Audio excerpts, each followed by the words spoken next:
like so many things that happened in schools and with, people going in that couldn't go in, and it's all of that. You can dissect that for hours and hours, but just that idea that great timing, solid timing on getting out of corporate and getting into like your house just as the whole world is sort of. Yeah.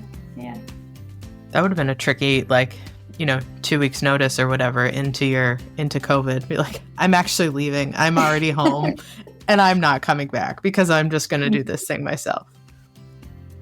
Hello and welcome to the And Both podcast. Here we are going to hear from moms and those in motherhood that are doing the thing that works for them. They are honoring themselves alongside the all-encompassing role and level of expectation that is motherhood. And we are going to hear from as many different people as possible in their own experience. So you can find people to relate to. You can hear stories that will make you laugh, make you cry, all of the above, and that we will come together as a community to support one another in a way that is holistic and honoring of the woman and the mother as a whole. And welcome back to another episode of the And Both podcast. Today, I am here with Caitlyn Wells. Welcome, Caitlyn. Thank you for having me. I'm excited. So you are the founder of Upwell, and I'm going to let you take the lead and tell people what you want to tell people about that and about yourself and all of that. Yeah, so with Upwell Strategies, me and my team help set up systems and automations to support small business owners in just streamlining their operations so that they can more easily grow without it taking over all the hours of the days. Our mission is to help primarily mom entrepreneurs or other just like family-oriented small businesses with building out the automations and systems they need to support them so that they can get back to really focusing on what matters most in their life. I love that. And on many levels. And I think, that's the idea, right? Of like not getting stuck in all of the minutia of everything that just sort of like sucks the time right out of your day. How did you get started with that? So I actually originally was in digital marketing. Then I worked for an agency where I was an account manager and then shifted into the agency's operations manager. And so from there, I kind of learned a lot more around the operations side of a business. I've always been fairly tech savvy and interested in tech. But then when I branched out into running my own business, I found that I was helping a lot of my clients with their ops as well. So then I decided just to go all in on that, focus on the ops and kind of leave marketing behind. Yeah. Marketing is tough. It is a tough, it's such a big field and not a big field. And I feel like there's so much that changes so quickly in it that I don't know how marketing stays on top of everything. Yeah, for sure. And then with marketing, you have to specify, do I do social media marketing? Do I do email marketing? Do I do that? Which is kind of cool because you can kind of pick what you like. I primarily originally did ads and funnels, which kind of leans more towards that tech side anyways. But then, when you're building out your operations and processes, it's essentially a funnel just for your team, trying to guide them to certain things. So then we just kind of dove deep into all the project management tools and CRMs and all of that and started building that out for people. That's cool. So how long ago did you start Upwell? I started in 2020, right as the pandemic hit. Yes. Right? No, I'm not coming into the office. Thank you very much. I will just work from home now. Yay. Yeah. And then you said that you had, you have a daughter, right? Yep. She turns 3 in a few weeks. Oh, that's exciting. Yeah. She's exciting. Yeah, that's a really fun age. So you started Upwell before she was born. Mm-hmm. How did you navigate, because that's still pretty early in the company life and having a newborn. How did that look for you? Yeah, I started the business originally knowing that when I had kids, I wanted to have that flexibility that comes with being able to work from home and kind of dictate your own schedule and that kind of thing. So when I kind of started out from the get-go trying to build it in a way that it could support that vision. And so then when I was pregnant, only a year into having the business, as soon as I found out I was pregnant, I started working towards like, okay, now I need to accept the fact that I need a team member, even if it makes the profit margin slower right now. And so I hired a tech assistant, since by then we had kind of already niched into doing mostly the funnels and some of the ops stuff. And she was incredible. Her name is Becky, and she helped me essentially we had like a project plan where like she was slowly starting to take over more and more of the client work as we got closer to my due date. And then all the clients were well informed that at some point I would be kind of out of pocket. And then she just kind of ran the ship for about a month after I gave birth. And then I started easing back into it with a newborn at home. And I went into it thinking it'd be very hard and that I would need all of this like spaciousness, and I'd only come back maybe part-time for a while and then like ease back in. But newborns sleep a lot. And so when you're working from home and your work is not physically like demanding because it's just at a laptop, I found it very easy to just kind of work when she slept or hold her in my arms kind of thing. And it started getting hard when she was active and starting to crawl or walk everywhere. That was when I started looking for childcare to help me. Yeah. Yeah. And I think too, that's like the beauty of that is there's so many people that go back to work so quickly because childcare, family leave policy, all of these things that like, if you've been around a TV or a laptop or whatever in the last year and a half are just sort of like everywhere. But that idea of like you being able to physically heal from that and embrace the, newborn sleepness during the day, then that's a great way to sort of bridge it as you work your way back in. Yeah. And I don't think that would have ever been possible in a traditional full-time role, because they kind of expect you to be on from like this time to this time, whether you're remote or in the office. Whereas with me kind of doing like freelance style work at that time, I was able to just work during those different nap times, even if it was 6 a.m. or 8 p.m. And so it was very broken up and spaced out throughout the day. Yeah. Plus it's kind of nice and you're not sort of stuck. It's that idea like you're not supposed to stare at the laptop and then you got to take these breaks and all of that. But I mean, you're still running around doing so many other things in the day. So even if she's little and sleeping a lot, you still got so many other things going on around the house. Yeah. Yeah. And that was where my husband was a big support system, because he kind of took over the majority of the household chores and kind of that invisible burden that a lot of times we get during those younger months, when she only wanted mommy or literally had to be with mommy because I breastfed her. And so he kind of helped carry that load, which made it easier on me. Yeah, that's really helpful. So you said that she went into childcare, and what does that look like? How did that transition go? It's been quite a journey. So she was 12 months old when she started kind of walking, and she wanted mommy's attention all the time, and she's starting to not nap as much. And so trying to actually work the amount I needed to kind of keep the business going wasn't feasible without me like not sleeping pretty much. So we started looking for daycares. That was when we naively found out that a lot of daycares have wait lists, very long wait lists. We got lucky. There was one that we liked and it had a spot available. So at about 14 months old, she started daycare, which was, I think, harder on me than on her because I was used to having her home and I felt a lot of mom guilt around that. So she only lasted 10 months there, and I pulled her out, not because she was particularly upset about it, but I just felt like I'd rather have her home, and I don't know. So we pulled her out, and then we switched to a part-time daycare. So it was only 2 days a week. And we tried that for a little while, but we found that the 2 days a week wasn't enough time or consistency for me with the growth that my business was having. So then I was in this like tug-of-war, I guess, of like trying to have her home, but also still like fueling the growth of the business in the direction it needs to go. Because also like childcare is expensive, among other things. So I needed the business to keep growing from like a financial standpoint. And so then we switched her out of the part-time daycare into a third different full-time daycare, but she doesn't go full-time, if that makes sense. Like in the area we live, there's not very many part-time daycares. I think the one that we tried is like the only one because the demand is so high. So all the other ones are just like we're full-time, you pay full-time, whether you come every day or not kind of thing. So she's back in a full-time daycare, but only goes 4 days a week. And every Wednesday is like mommy day and she stays home with me. That's awesome. Yeah. I think, I hear that all the time. And I mean, my youngest is in preschool now, and, we pay for the days that are holidays, and we pay for, we don't pay like over Christmas break, and we don't pay in the summer, but because it's a school program. So it's the same.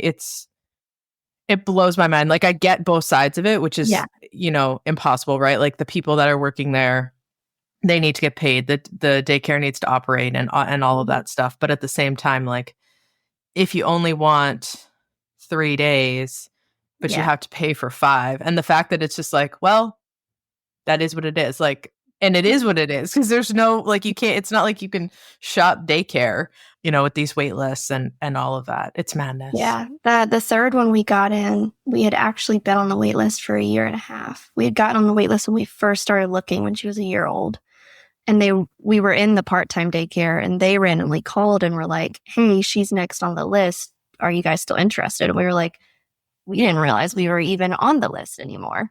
So we went and toured it, and we liked it. And we knew it would probably give us at least the level of support we needed that the part-time one didn't provide.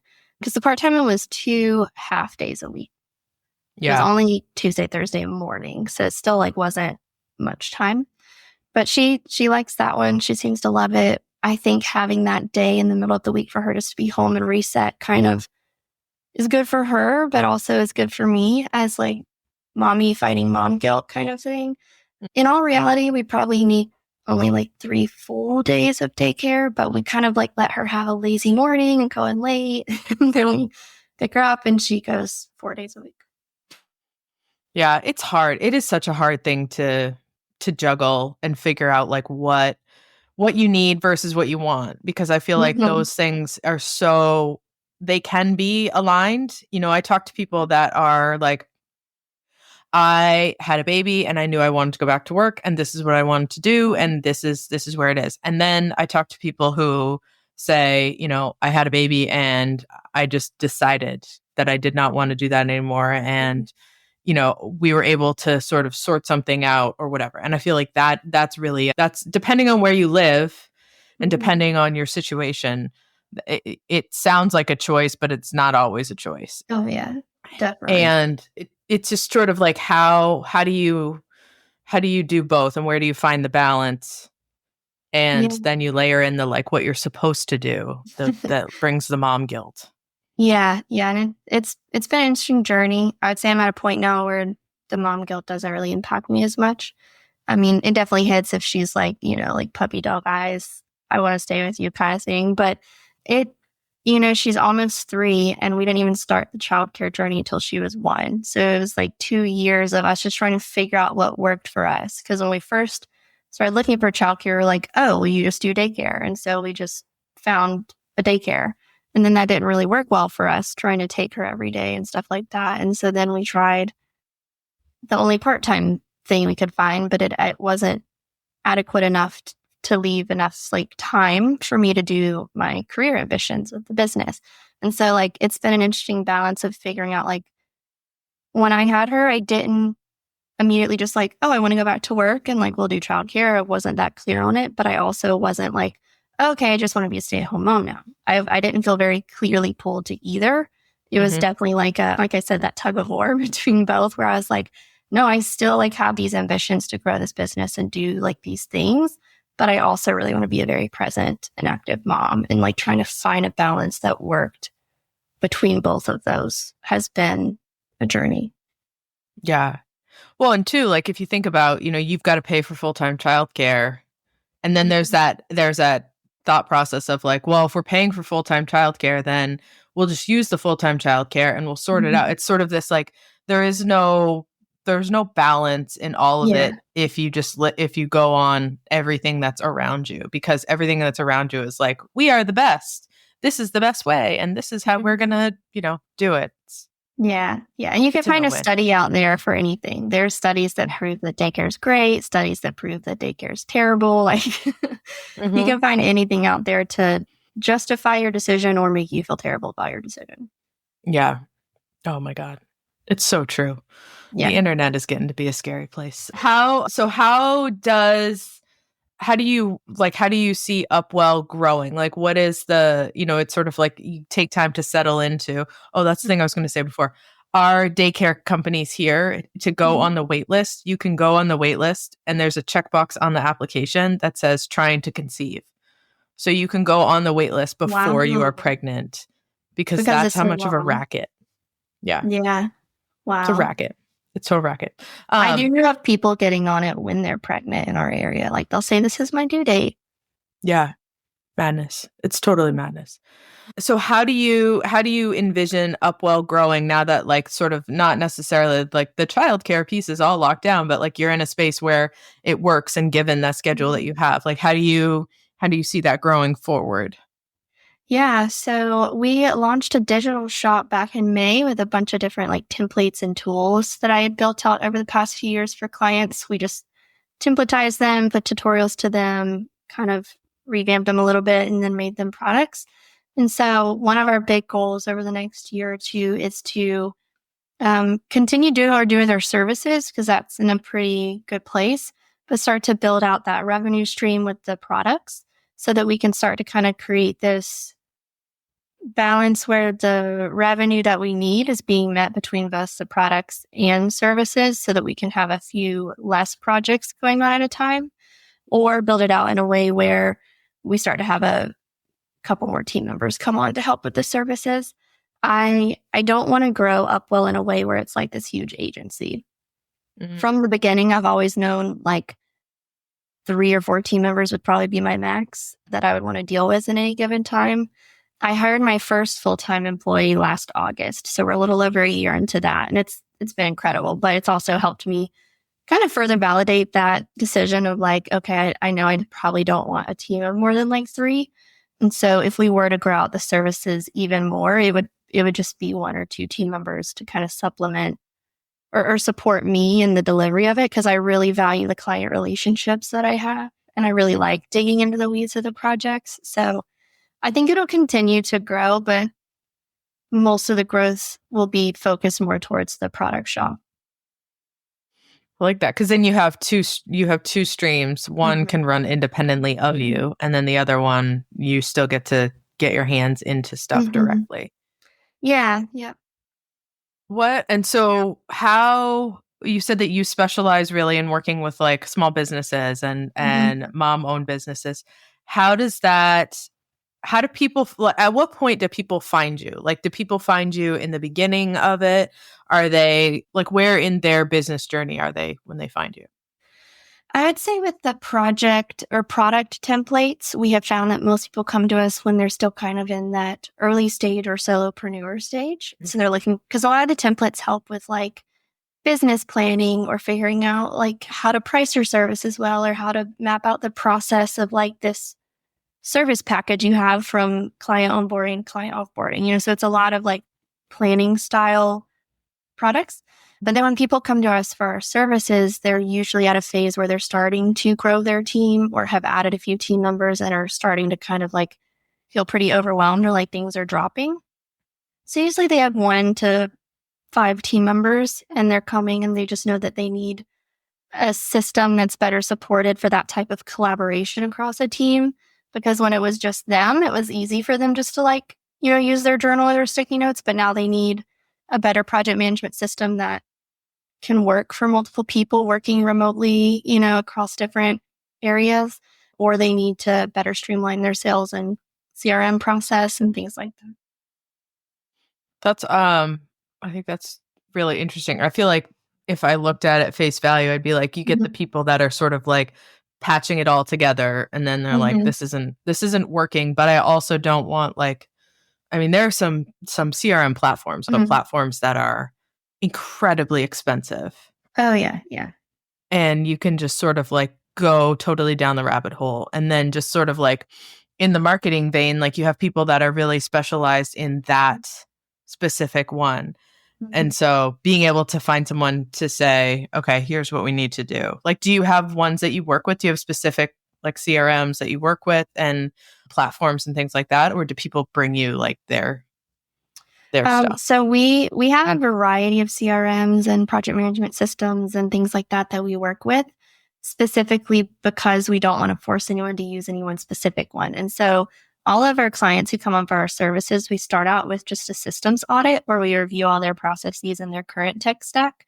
And then I create recommendations based on having the right software that meets the needs that you need now and into the future based on your goals, but also looking at like affordability. Like, let's not pay for the most expensive tool when what you need could be done with this one that's like a third of the price kind of thing. And so we do this kind of tech audit and outline what we recommend, even if it means potentially migrating their current system over to something new. And so like some examples, we've done CRMs with Dubsado, Honeybook, Bonsai, Pipedrive, HubSpot. There's a couple more I'm not thinking of right now. But like a lot of times, even if I need to teach myself a new platform, I will if it means that it meets your needs the best. Mm-hmm. Yeah. Do you ever notice any carryover between your project management and the stuff that you do at home? Yeah. I would say the level of organization and stuff that I have within my business has given me so much like freedom and space that I've also then like implemented similar things in my home. I don't use so we use ClickUp for our project management for Upwell. We don't use like a digital tool like that for our home, but we do like plan out our meals for the month at the beginning of the month, because then I can like try to stack based on what I'm like choosing to buy every weekend for groceries, things like that. So we do kind of fold in some of that like process-oriented mindset thinking into the home. Mm-hmm. That's my whole, that's the company that I built, is all around this idea of like working at business things, working at stuff in business and being like, wait a minute, why don't we just take this and move this over here? Because it is, whenever I meet people that are like, this is what I do and I am organized in this way and we have all of these systems in place, I'm like, yes. How about at your house? Do you have these too? And more often than not, they're like, oh yeah, I do that.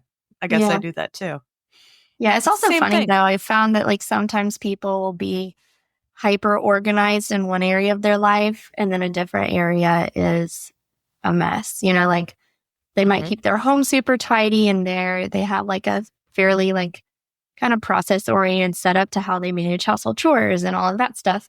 But then if you like looked at their Google Drive for their business, it's just random docs everywhere.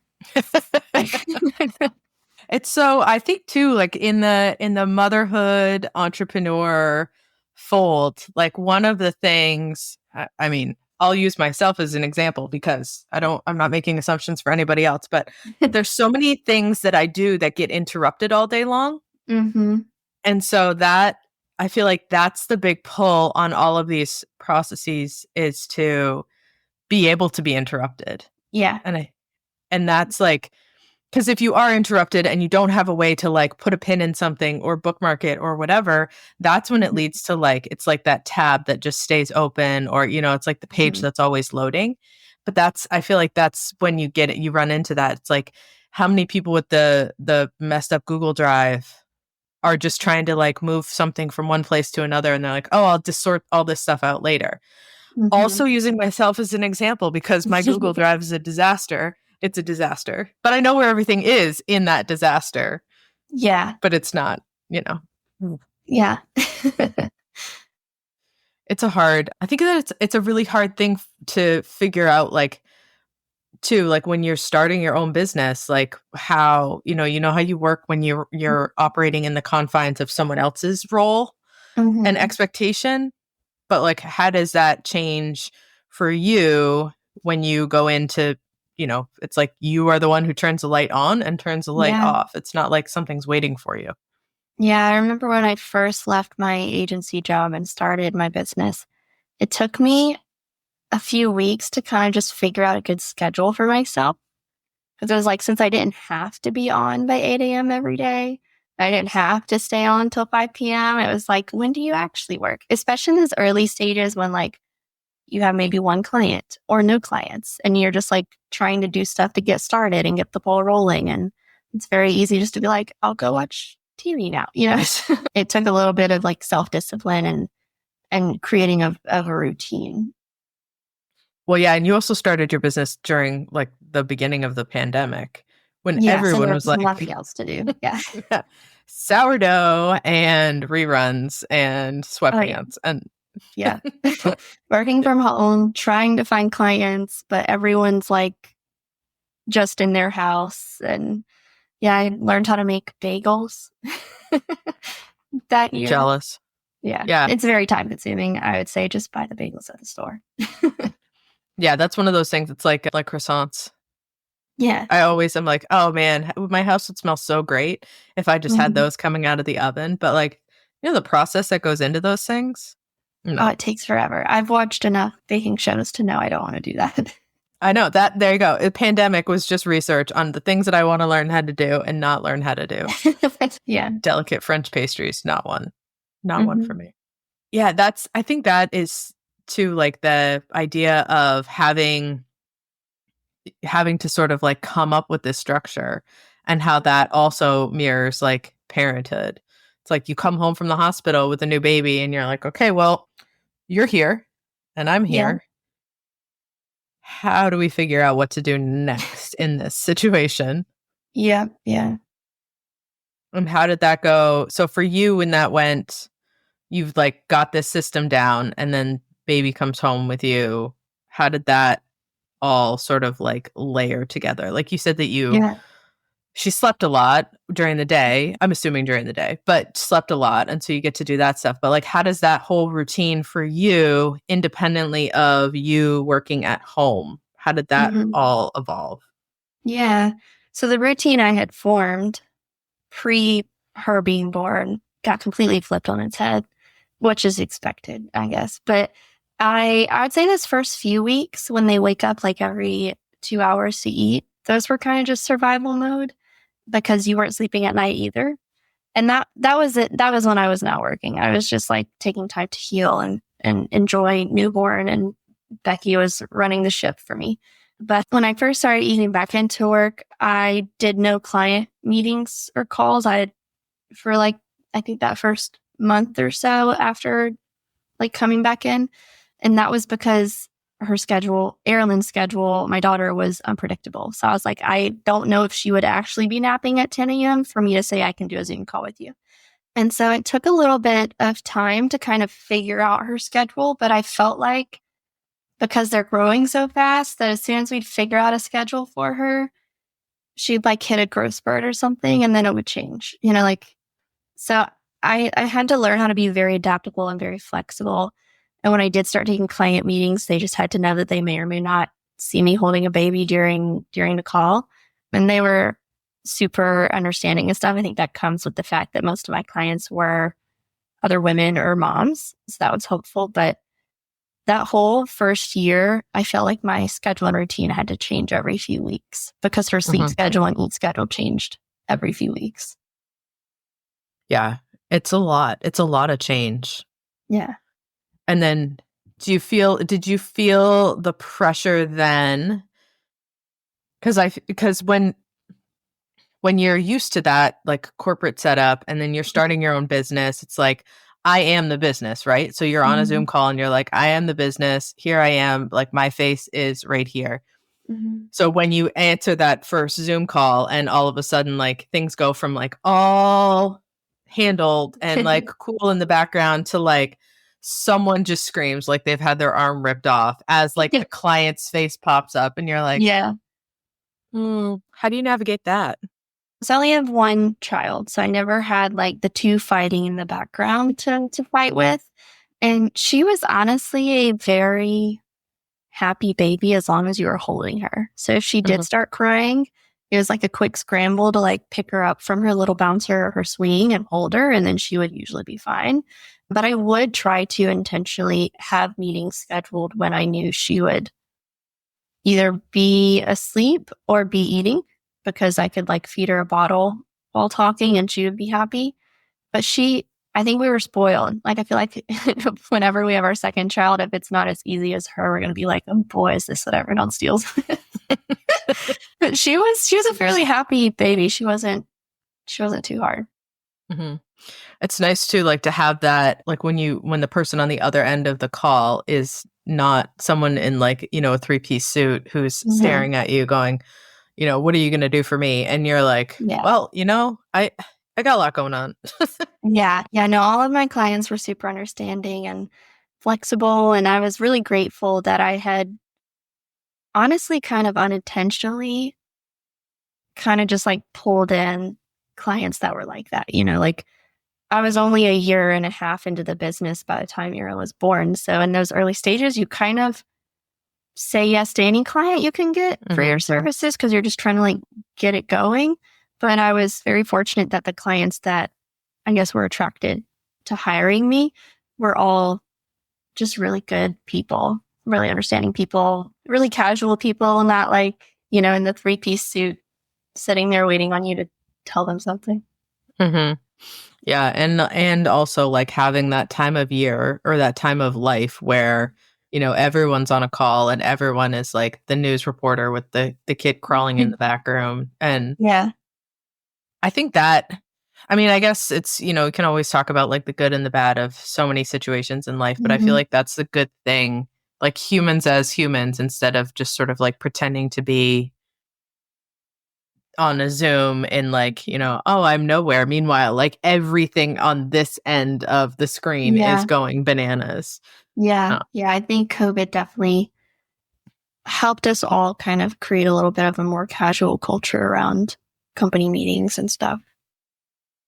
yeah. Granted, I left my job as COVID was hitting to start my business. So I guess I don't really know how the post COVID corporate vibe is since I'm not in it, but I like Hmm. to think that it helped with some of the casualness. My husband works in like a traditional full time job, and I would say that seeing the shift in just like the ability to have a flex schedule or be working from home if needed, kind of like not a true hybrid, but like if needed, they can work from home. Like that would have never happened before COVID.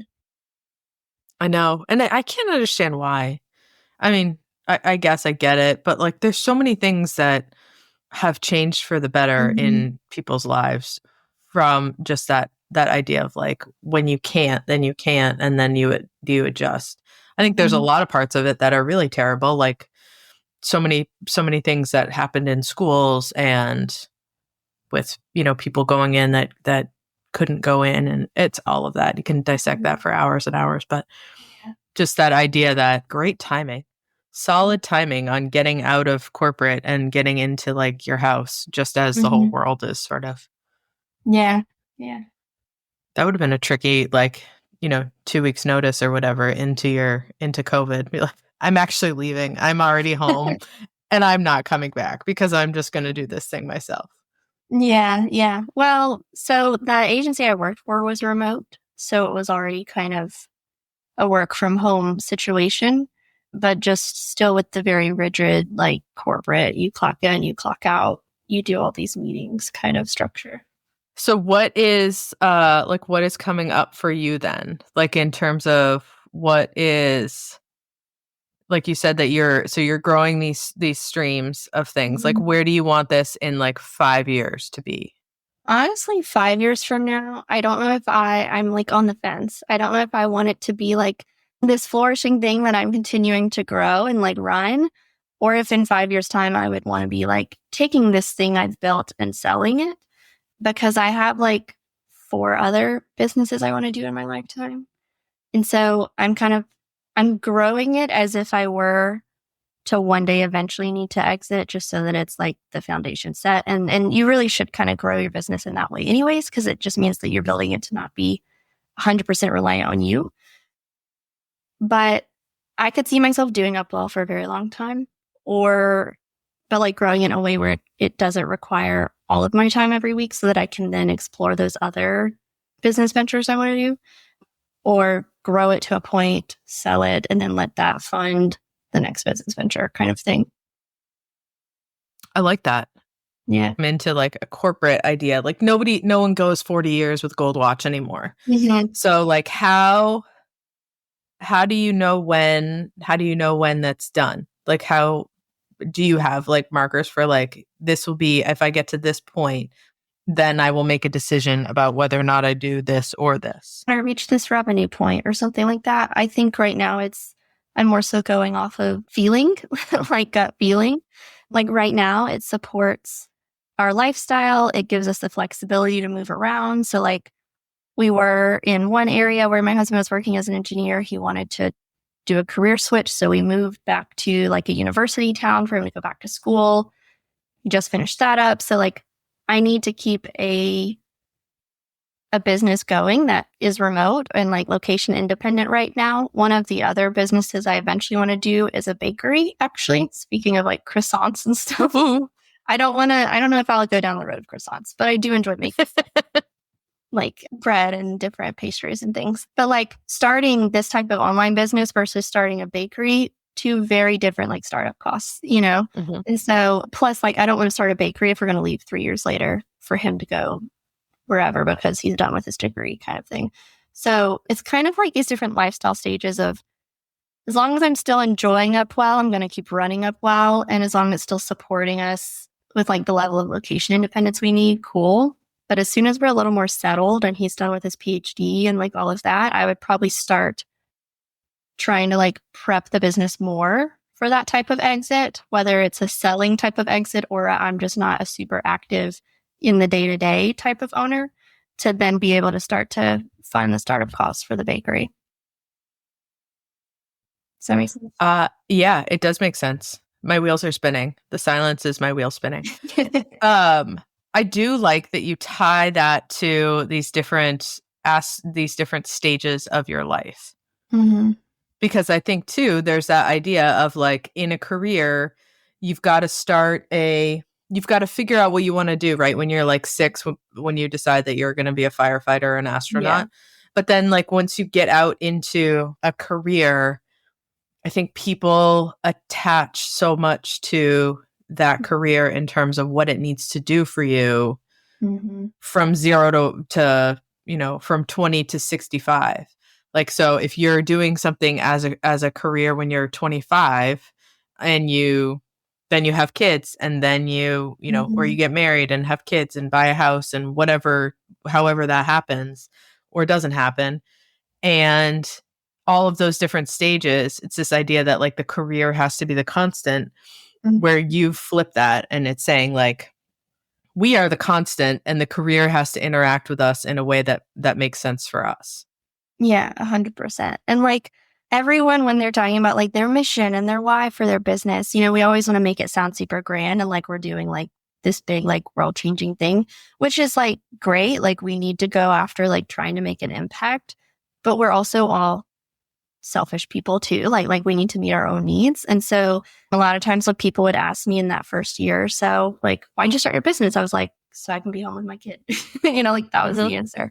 And it has like evolved over time into a little bit more of like, now that I do have a team and stuff, I would say like my mission is kind of threefold with like the personal aspect of I wanted to support my family and our lifestyle and kind of our choices that we're making around like, right now, our choice is that we need to be more location independent to move around for Luke's career path with going back to school. In the future, we'll be more settled somewhere, that kind of thing. But then there's also the team aspect of I want to grow a business where, the team members feel very valued and feel challenged by their work and enjoy what they're doing. And then there's like the impact part of like, I want to support small business owners with doing such and such so that they can like do all these things, and so like a lot of times I feel like when people talk about their business, they only focus on that one, like, oh, here's the impact piece of what I do for the people I work with. But the reality is there are like those layers of like, yeah, this is the impact we do. Like, this is like the sellable mission. But then there's also this like core team culture and core, like, how does it impact me and my family aspect? Yeah. I think, that's the idea. The forward facing, right? Is like, you have to put your Mother Teresa out there. Like, I am going to change the world for this population of people by doing this work. And then it will leave this lasting impact for this, and this. And like that is excellent. Wonderful. Yeah. Everyone should have that focus. But like calling out, I also need to be able to like pay my mortgage. Yeah. Yeah. And that like, and that's the hard thing too, is like people just sort of, I don't know. I think people say like, I want to do all of these big things and all of that stuff because it all sounds really great. And we do want to do that work, but acknowledging like, I want to do this work because I can generate this much revenue, which allows my family to participate in, we can live in the neighborhood we want to live in. So my kids can go to the school they want to go to, and we can go on this trip, or we can save for this, or we can make these decisions. That's like the stuff that sort of feels like the back of the sock drawer is where we're supposed to like leave that. But it really is what we put out on the front is that sparkly thing. But really, I feel like the vast majority of what you're doing is trying to make the sock drawer piece. Like that's got a much bigger spot in our life than we're giving it credit for on the outside. Oh, yeah. Yeah. And like, I think it's not talked about enough, like, yes, like you said, yes, we all have like these greater missions, and like putting the kind of Mother Teresa statement out there is needed because it's what's like marketable for you.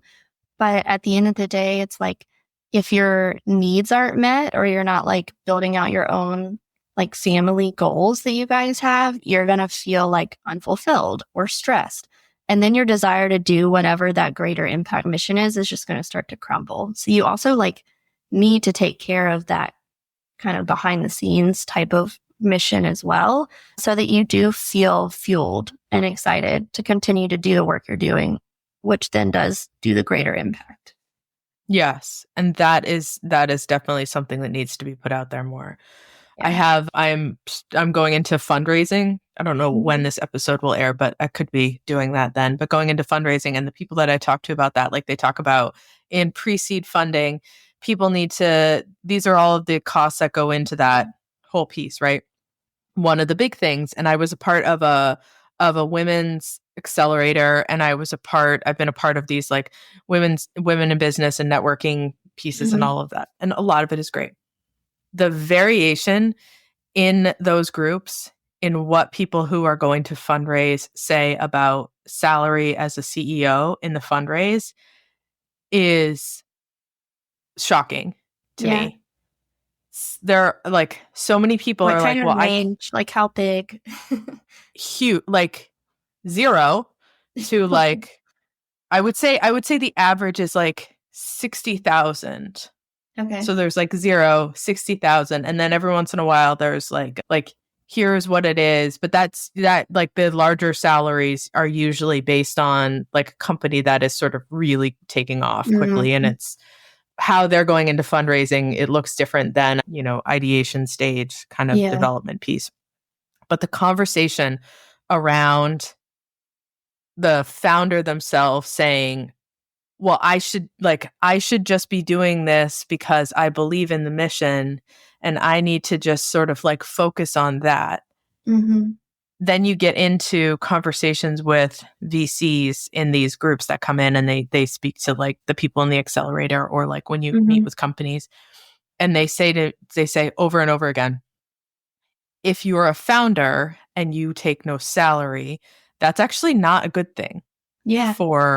For someone who is looking to support, because you have to take care of yourself in order to, like, you have to be able to pay your bills and keep your lights on, because if you're worried about that, you're not going to be doing the work that you need to do. I can't tell you how many times I've had this conversation, like in a group setting where there's people there who are like, I could never. And they're like, well, it's not good if you don't.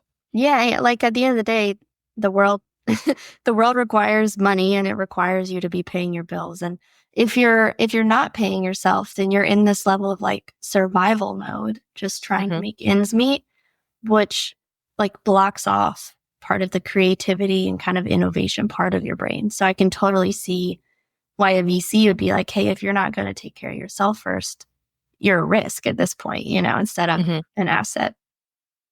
And I think that too, like, just to dial that back into the motherhood piece, is really interesting, because the people that have the higher salaries and the people that are saying that are putting these in, these are groups that I'm in with men. And they're saying, I need to be able to do this because I have a family and I'm doing this, or because I, all of this stuff. Whereas a lot of the women are saying, I just like, I am so driven by this mission and I am so driven to do this thing and make a difference, that you have these VCs who are like, you got to get paid because you have to. And so like taking a page from another playbook is interesting. Yeah. And I would even say, like, tying that more into motherhood, it's like, I know in like the first probably year and a half of my daughter's life, she was like the priority, and I didn't really do a good job of trying to like give myself like me time or a chance to like do any sort of like self-care stuff or exercise to kind of like get back in shape from going through all that pregnancy does to you. And it definitely like takes a toll on your body and stuff when you do that. And then like this like shift happened where I was like, no, I need to like prioritize myself because it will allow me to be a better mom. And it'll, you know, make me a healthier mom, which creates lasting effects. And kind of learning to still take care of her, obviously, and like, you know, tend to her needs when she needs things, but also start to actually prioritize having some time for myself to take care of myself. Yeah. Yeah. And it's, that idea that like, you know, there's so much of the motherhood journey is like, oh, I'll just stay up late and work, or I'll just do this here and then. But no one comes along. Like there's no VC that comes into your life in motherhood that's like, if you're not taking care of yourself, you're not able to like do all of these things in the way that you want. So like, where is that? I mean, I don't mean venture capital, like someone walking around trying to invest in your life, but I just mean like, where are the checks and balances that happen for us? Because there is so much expectation on like, you give your time and you give your effort, and doing that is good motherhood. And doing all of those things for everyone else first is good motherhood. But then you're burnt. Yeah, yeah. And I would say, honestly, those checks and balances in a lot of places don't exist. I guess I'm fortunate enough. I am a very caring yet blunt mom. I was like, Caitlyn, when's the last time you did this? You know, like she'll like call me out on it. And, you know, she was the one after like the first year of Erilyn's life where she was like, when's the last time you actually like did something you wanted to do? What are your hobbies now? You know, and like kind of pointing out the fact that I had no hobbies at that point because I either was taking care of my child or I was working or I was sleeping, and that was it, kind of thing. And, you know, I was really grateful for her like kind of calling that out. And then also being the grandma that was willing to come watch the child so I could do that. Or, you know, then having that conversation with my husband about like, hey, I love our family time in the evening, but for an hour on Tuesdays, like you're solo dadding it and I'm going to like do something that I want to do, kind of thing. But you kind of have to have someone in your life that will call it out, and then also have like that support system so that you can take that time for yourself. Did your mom have like hobbies and things like that when you were a kid? I don't know. I mean, I remember from when I was like maybe like 5 and 6, we would go like biking together a lot, and she used to do a lot of horseback riding. It's like, I know she had hobbies when I was little. I don't know about when I was like infant, toddler age. I just can't remember that far back, but I haven't asked her, to be honest. I'm always curious about that because I feel like the people that call it out are either the people that like they have always had that strong pull of like maintaining that part of themselves, or the people that crashed and burned. Yeah. And so it's like the cautionary tale. And then they see that and they're like, okay, you need to go and do something for you. Yeah. I know when my brother and I were very little, every Sunday afternoon, my grandma would watch us, even when we were like little toddlers. And that was like my mom and dad's time to like go do hobby or clean the house or whatever. But like that was their non-parenting afternoon each week. So yeah, I don't know if she was doing that as like that word of caution, I've crashed and burned, or a thing where she was intentional about it from the get-go. Yeah.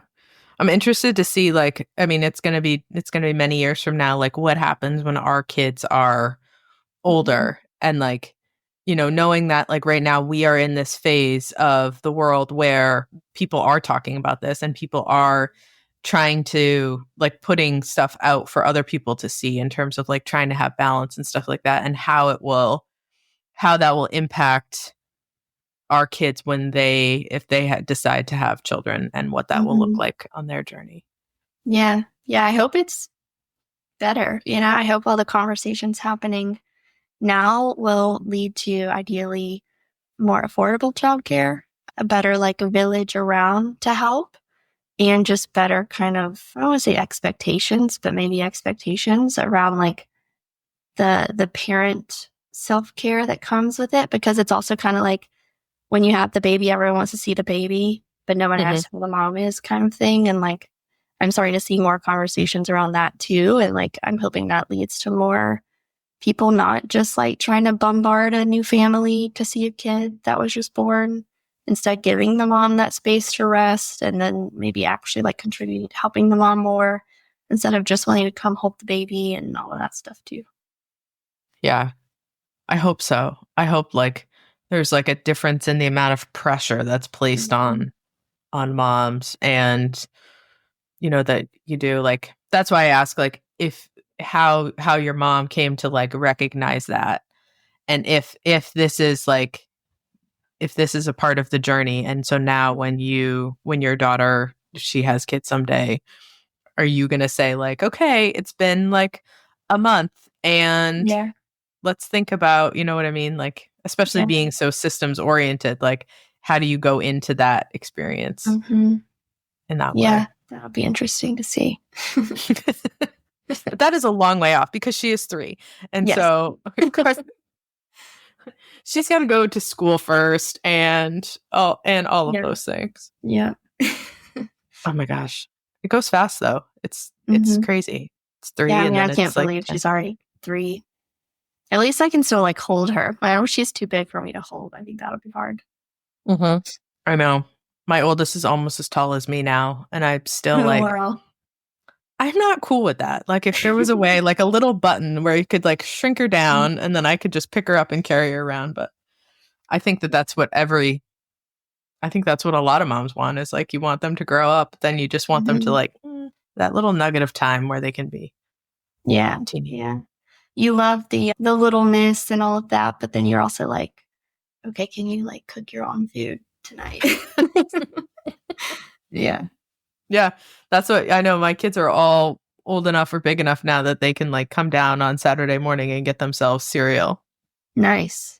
It's a world. It's a world of difference. It is a world. Yeah. But oh well.